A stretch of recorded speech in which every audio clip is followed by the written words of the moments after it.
3 days after my mother died, my husband looked me in the eyes and said, "Your mother's house belongs to my family now." I thought grief had made me misunderstand him. I was wrong, because over the next few weeks, I would discover that the man I had trusted for 11 years had already made plans for my mother's house, her money, and even my future. And he had no idea that before my mother died, she had prepared one final surprise for him. My name is Claire Morgan. I'm 38 years old, and for most of my adult life, I believed I knew what a good marriage looked like.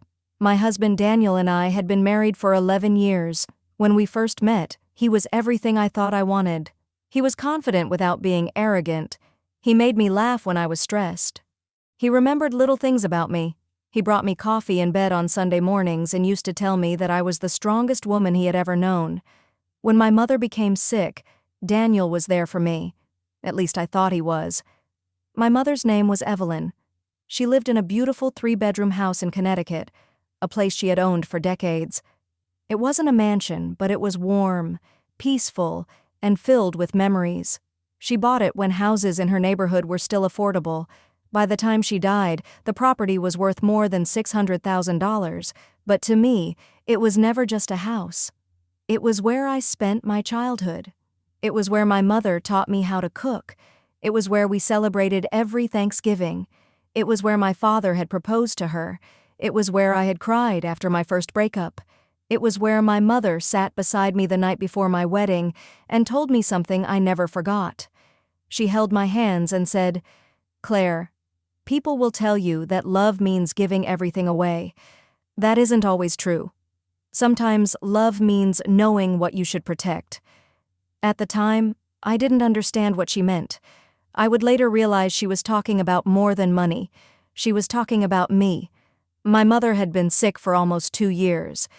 During those final months, I spent as much time with her as I could. Daniel always told me to stay with her. He would say, "Don't worry about work. Don't worry about the house. I'll take care of everything." I trusted him. Completely. When my mother died on a Sunday morning, I felt like someone had removed the ground beneath my feet. I remember sitting beside her bed, holding her hand even after it became cold. I kept thinking that if I held on long enough, somehow she would wake up. She didn't. The funeral was held 2 days later. It was a cold Monday morning. There were dozens of people there, neighbors, old friends, family members, people from her church. Daniel stood beside me the entire time. He held my hand. He hugged me when I cried. He told everyone how much my mother had meant to both of us. At one point, I remember looking at him and thinking, at least I still have him. That thought hurts me now, because 3 days later, everything changed. Daniel came home from work around 6 in the evening. I was sitting at the kitchen table, looking through some of my mother's photographs. He put his briefcase down. He poured himself a glass of water. Then he said almost casually, "We need to talk about your mother's house." I looked up. "What about it?" "I think we should sell it." I stared at him. "Sell it?" "Yes." "Why?" He sat across from me. "Because we're sitting on a property worth over $600,000. It doesn't make sense to let that money just sit there." I put the photograph down. "It isn't just money, Daniel." He sighed. "I know you're emotional right now." "I'm not emotional about the house. I'm talking about my mother." "I know." "Then why are we talking about selling it 3 days after her funeral?" He leaned back in his chair. "Because we need to be practical." I shook my head. "I don't want to sell it." His expression changed. "Claire, we're married." "I know. So whatever happens financially affects both of us." I looked at him. "My mother left the house to me." "And you're my wife." For a moment, neither of us spoke. Then he said the sentence that I would remember for the rest of my life. "Your mother's house belongs to my family now." I honestly thought I had misheard him. "What did you say?" He rubbed his forehead. "Don't make this difficult. My mother died 3 days ago." "I know. And you're telling me her house belongs to your family?" "I'm telling you we should think about the family." I stared at him. "What family?" He looked annoyed. "Our family." Then he started explaining his plan. He said we could sell the house for around $625,000. We could pay off some debts, upgrade our car, put money into investments, and, according to him, help his younger sister Megan with a down payment on a house. I asked him how much he planned to give her. He said, maybe around $200,000. I almost laughed. You already decided? He looked confused. Decided what? How to spend my mother's money. He stood up. Claire, you're making this personal. It is personal. He walked away. That night, I barely slept. I kept replaying his words. Your mother's house belongs to my family now. Something about the way he said it bothered me. It wasn't a suggestion. It wasn't a conversation. It sounded like a decision, as if the house had already become his. The next morning, my mother-in-law called me. Her name was Patricia. She had always been polite to me, but I knew she had never completely accepted me. Claire, she said, Daniel told me you're refusing to sell the house. I never said I would never sell it. You said no. I said I wasn't ready. She sighed. You're being selfish. I stood in my bedroom staring out the window. My mother just died. And that's exactly why you need to make smart decisions. I couldn't believe what I was hearing. Then Patricia said, Megan needs a fresh start. I knew exactly what she meant.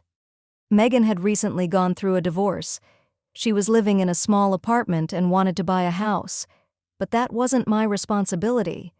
I said, I'm sorry she's having a hard time. She needs family. So do I. There was silence. Then Patricia said something that made my stomach turn. Your mother would have wanted you to help family. I closed my eyes. My mother didn't tell me to give her house away. She would have wanted you to be generous. I can be generous with my own money. Patricia became quiet. Then she said, You're changing, Claire. I answered, Maybe I'm just finally listening. She hung up. That evening, Daniel came home with Megan. I hadn't invited her. They both sat at the kitchen table. Daniel placed a folder in front of me. What is this? House paperwork. I opened it. It was a real estate listing proposal. There were photographs of my mother's house, estimated market value, potential renovation costs, expected sale price. And then I saw something handwritten on the last page, $200,000 for Megan. I looked at Daniel. You already planned this. He shrugged. We're just discussing possibilities. No. Claire. No, you weren't discussing anything with me. Megan looked at me. You don't even live there. I stared at her. That doesn't matter. You already have a house. I looked at Daniel. Did you bring your sister here so both of you could pressure me? No one is pressuring you. Megan laughed. You're acting like we're stealing from you. I looked down at the folder. Because you're talking about selling my mother's house and dividing the money before I've even finished grieving. Daniel stood. You're being irrational. I pushed the folder toward him. Get out. He froze. What? Both of you? Megan looked offended. Seriously? Yes. Daniel stared at me for several seconds. Then he picked up the folder. We'll talk when you've calmed down. I said, No. We'll talk when you remember whose house it is. He walked out. Megan followed. I locked the door behind them. Then I sat on the kitchen floor and cried. But this time I wasn't crying only because my mother was gone. I was crying because I had started to wonder whether my husband had ever loved me the way I thought he did. The next morning, I drove to my mother's house. I needed to be somewhere that still felt safe. When I opened the front door, the smell hit me immediately. Lavender, coffee, old books. It smelled exactly like her. I walked slowly through every room. I touched her favorite chair. I opened her kitchen cabinets. I stood in the hallway where she used to wait for me when I came home from college. Then I went into her study. My mother had always told me not to throw away the old wooden desk. She said, One day you'll understand why. I had never understood. That morning, I opened every drawer. Nothing. Then I noticed the bottom drawer wasn't closing properly. I pulled it out. Behind it was a small envelope. My name was written across the front. Claire. My hands started shaking. I opened it. Inside was a handwritten note. It said, "My darling Claire, if you're reading this, I'm no longer here to explain everything myself. Please don't make any decisions about this house until you speak with Mr. Harrison." Mr. Harrison was my mother's estate attorney. I called him. He answered almost immediately. "Claire." "Mr. Harrison, I found a letter." There was a pause. "I was wondering when you'd find it." My heart started beating faster. "What do you mean?" "I think it's time we met." "Is something wrong?" "Not exactly." "What did my mother tell you?" "I can't discuss that over the phone." I drove to his office that afternoon. He looked tired. He had known my mother for almost 20 years. After I sat down, he didn't say anything for several seconds. Then he asked, "How are you doing?" I laughed sadly. "I'm not sure."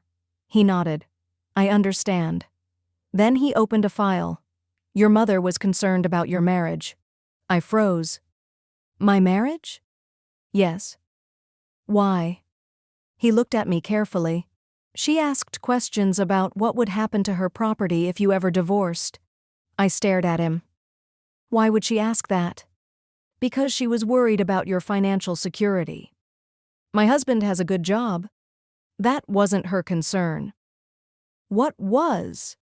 He slid several documents across the desk. They were bank statements. My bank statements. I recognized the account numbers. Then I saw several transfers. $900, $1,200, $2,500, $7,000, $11,500, $18,000. I looked at him. "What am I looking at?" "Transfers from accounts you had access to." I shook my head. "I don't remember making these." "You didn't." My mouth went dry. "Then who did?" Mr. Harrison looked at me. "Your husband." I felt like the room had suddenly become smaller. "How?" "Your mother hired a financial investigator 6 months before she died." "Why?" "Because she noticed unusual activity." I looked down at the documents again. "How much?" "Approximately $86,000. I couldn't speak. 86,000. I thought about all the times Daniel had told me we needed to save money, all the times he had complained about bills, the vacation we canceled, the car I kept repairing instead of replacing, the dinners I stopped going to because he said we couldn't afford them. I whispered, "Where did the money go?" Mr. Harrison gave me another document. The account was connected to a company registered under Megan's name. I stared at it. "Megan?" He nodded. "Your husband transferred the money to an account connected to his sister." I felt sick. "Why?" "We don't know everything yet." Then he showed me another document. Megan had purchased an investment property. The down payment was almost exactly the amount Daniel had transferred. I leaned back in my chair. I suddenly remembered something. About 8 months earlier, Daniel had told me that he had lent Megan some money. I had asked how much. He said, "Nothing important." I believed him. I believed everything he told me. Until now. I looked at Mr. Harrison. "Does Daniel know you're showing me this?" "No." "Does my mother have more?" He paused. "Yes." "How much more?" He closed the file. "That's the part you need to hear carefully." I stared at him. "Your mother did not leave you only the house." "What else did she leave me?" "A family trust."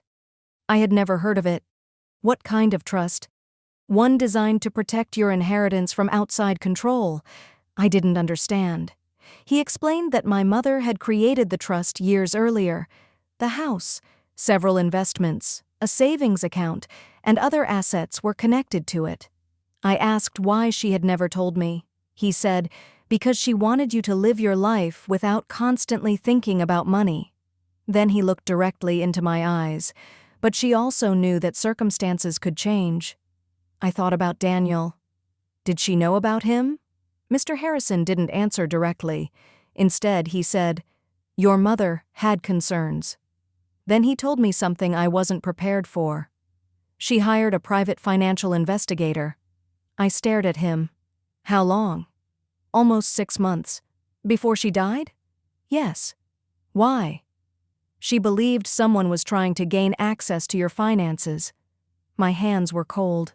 Was it Daniel? We have evidence suggesting that. I couldn't speak. Mr. Harrison opened another folder. There were copies of emails, bank records, property searches, and notes my mother had written. One sentence was underlined. Watch what he does when he thinks Claire has something to lose. I started crying. My mother had been watching.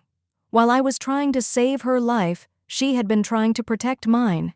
Then Mr. Harrison said, "There is one more thing." What? Your mother left instructions. For what? For the possibility that Daniel might attempt to sell or transfer the property. I stared at him. What happens if he does? Certain documents become available to you. What documents? He looked at me. The ones in your mother's safe. I knew about the safe, but I didn't know where the combination was. We drove to my mother's house together. He walked directly into her bedroom. Behind an old painting was a small steel safe. I had seen the painting hundreds of times. I never knew what was behind it. Mr. Harrison entered a 6-digit code. The safe clicked open. Inside were documents, photographs, a USB drive, several envelopes, and one handwritten letter. My name was on it. I opened it. The first line said, "My darling Claire, if you're reading this, I'm sorry." I continued. I wanted to believe I was wrong about Daniel. I watched him carefully during the last year. He became increasingly interested in my finances. He asked how much the house was worth. He asked how much money I had. He asked whether I planned to leave everything to you. I told him I hadn't decided. That was a lie. I had decided years ago. Everything was yours. But I didn't want him to know. I stopped. My vision became blurry. Then I read the next part. I don't know whether Daniel truly loves you, but I know that a man who loves his wife does not plan what to do with her inheritance before she has even buried her mother. I covered my mouth. Those words broke something inside me. At the bottom, she had written, "If he ever tries to take what I worked for, don't fight him emotionally. Let him believe he's winning, then show him the documents." I looked at Mr. Harrison. "What documents?" He pointed to the USB drive. "Those." We went through the files. There were recordings, copies of financial records, emails, property documents, and messages between Daniel and Megan. I read them slowly.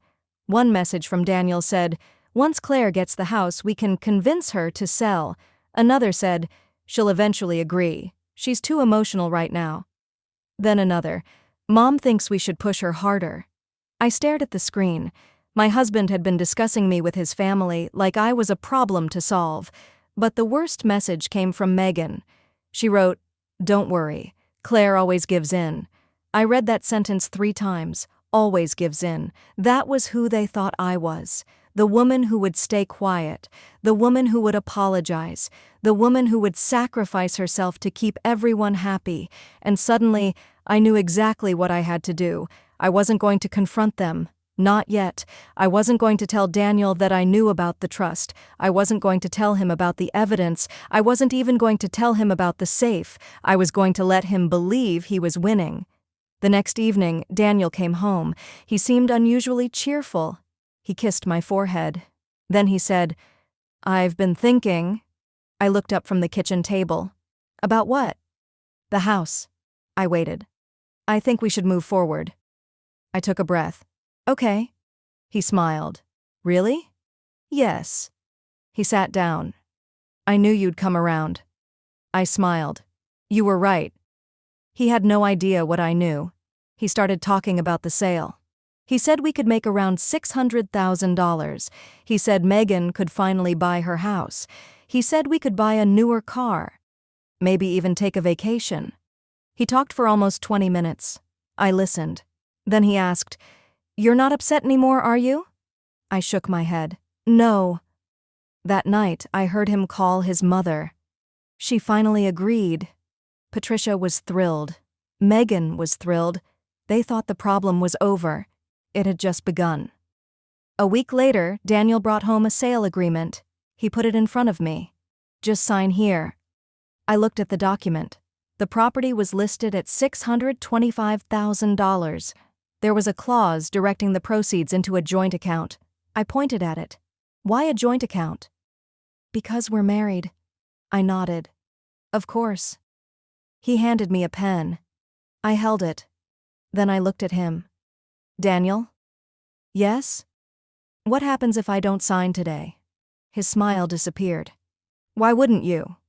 I want a lawyer to review it. You don't trust me? I looked directly into his eyes. No. He froze. What?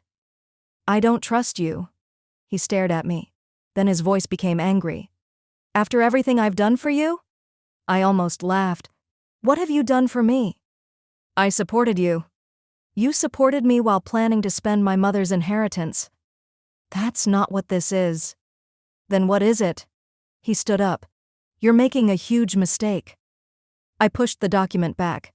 I don't think I am. He slammed his hand on the table. You're going to regret this. I remained calm. Maybe. He walked out. His mother called me 20 minutes later. She shouted. She said I was destroying the family. Megan called next. She cried. She said I was taking away her future. I listened. Then I said, your future isn't my mother's responsibility. She hung up. That night I called Mr. Harrison. He said, good. I asked, what's next? He answered, now we wait. 3 days later, Daniel made his next move. He contacted the realtor himself. He told her I was emotionally unstable because of my mother's death. He said I wasn't capable of making financial decisions. He asked whether the sale could proceed without me. The realtor refused. Then she contacted Mr. Harrison. That was exactly what we needed, because now there was a documented attempt to bypass me. Daniel didn't know that my mother's trust specifically addressed this. A legal notice was sent to him. He came home furious. You did this? I looked up. Did what? The lawyer. I asked him to protect my mother's estate. You're destroying everything. No, you're my wife, and you're supposed to respect me. He laughed bitterly. Your mother promised me that house. I went completely still. My mother promised you? Yes. When? Before she died. I stared at him. Then why didn't you tell me that before? He had no answer. I asked again. When did my mother promise you the house? He looked away.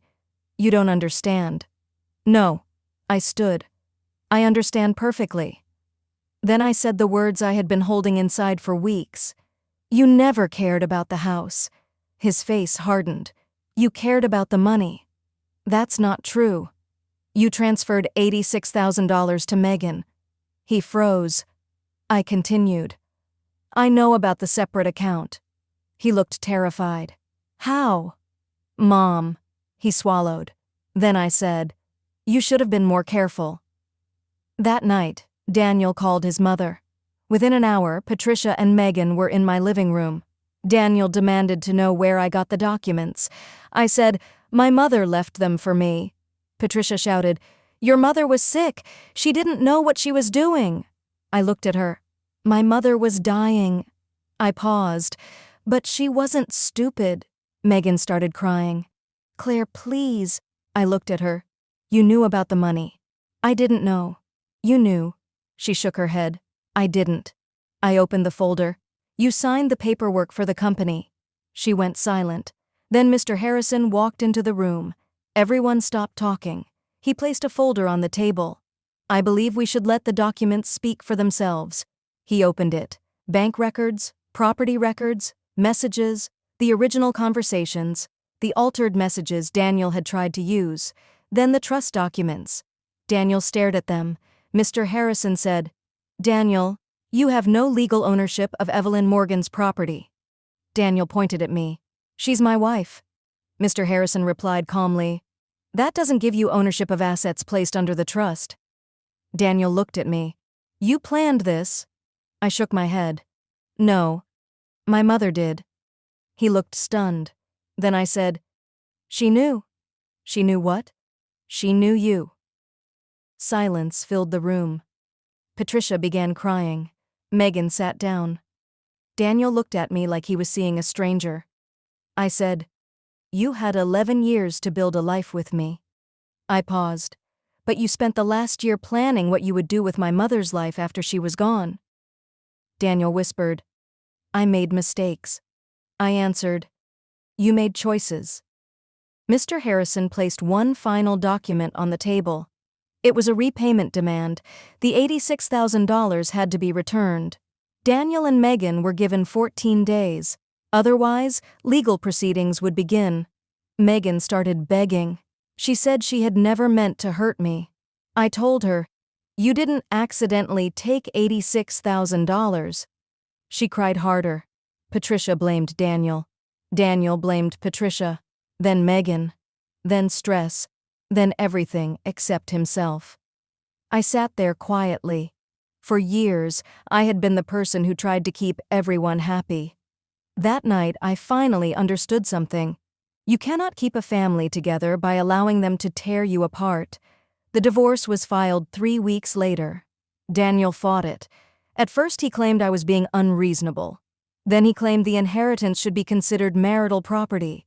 Then he claimed he had contributed financially to the household while I cared for my mother. But the documents told the truth. His attempts to access the property were documented. The transfers were documented. The messages were documented. The financial investigator's report was documented. Everything he denied existed on paper. Eventually, his lawyers advised him to stop fighting over the house. He had no legal claim to it. Megan returned most of the money.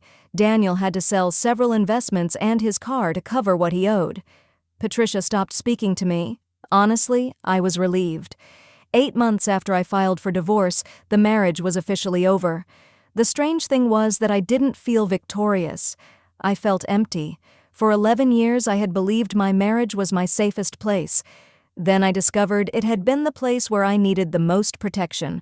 I moved into my mother's house. I didn't sell it. I didn't rent it. I didn't turn it into an investment. I lived there. I renovated it slowly. I kept her kitchen exactly the way she had arranged it. I kept the old clock on the wall. I turned her study into my office, and I planted flowers in her garden every spring. 1 year after my mother died, I was sitting outside at sunset. I had her letter in my hands. I read the last line again. "Don't fight him emotionally. Let him believe he's winning. Then show him the documents." I smiled. She had known me so well. She knew that if I confronted Daniel immediately, I would probably scream. I would cry. I would ask him why, and he would find a way to make me feel guilty. Instead, I stayed quiet. I let him talk. I let him make plans. I let him reveal himself. And eventually, the truth did what anger never could. It protected me. A few weeks later, I received a letter from Daniel. I almost threw it away, but I opened it. He wrote, "I know you probably don't want to hear from me, but I want you to know something. Losing you wasn't because of the house. It was because I became someone you couldn't trust." I read that sentence twice. Then I put the letter in a drawer. I never answered, because there was nothing left to say. He was right. It wasn't about the house. The house simply revealed the truth. Sometimes people show you who they really are when they think you have something they want. Sometimes betrayal doesn't begin with shouting. Sometimes it begins with a folder placed quietly on a table. Sometimes it begins with a bank transfer. Sometimes it begins with someone saying, "We're family." But real family doesn't demand what you inherited. Real family doesn't calculate your mother's worth while you're still mourning her. Real family doesn't tell you that your grief makes you weak. And real love doesn't make you feel guilty for protecting yourself. Daniel thought my mother's death had left me vulnerable. He thought grief would make me easier to control. He thought I would eventually give in because that's what I had always done. But he made one mistake. He underestimated the woman my mother raised. My mother spent her entire life teaching me to be kind. But she also taught me that kindness without boundaries can become self-destruction. She taught me that forgiveness doesn't require trust. She taught me that silence isn't always weakness. And most importantly, she taught me that sometimes you don't need to destroy the person who hurt you. You simply need to step away and let the truth catch up with them. Daniel wanted my mother's house. He wanted the money. He wanted control. But in the end, he lost something worth far more than all of it. He lost the trust of the woman who had loved him for 11 years. And he lost it because he believed my inheritance was more valuable than my heart. As for me, I still live in my mother's house. Sometimes, when the evening light comes through the kitchen window, I can almost hear her voice. I remember the way she used to say my name. I remember her laugh. I remember sitting beside her during those final months. And sometimes I wish I could go back and tell her everything worked out.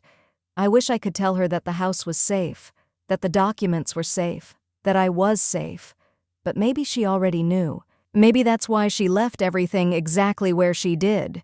Maybe she knew that one day I would finally understand what she meant when she told me that love isn't always about giving everything away. Sometimes love means knowing what you should protect. She didn't leave me just a house. She left me independence. She left me evidence. She left me a way out. But most importantly, she left me the truth. And once I knew the truth, I didn't need revenge. Justice did the rest. If you've ever trusted someone who later showed you a completely different side of themselves, you know how painful that realization can be. But here's what I've learned. Losing someone who never truly valued you isn't always a tragedy. Sometimes it's the beginning of getting yourself back. And sometimes the quietest person in the room isn't the weakest. They're simply waiting for the right moment to stop explaining and start protecting themselves. That was what I did. I stayed silent. I gathered the truth. And when the time came, I opened the door my mother had left behind. Inside wasn't just a safe. It was the life she had protected for me. And for the first time in 11 years, I chose myself.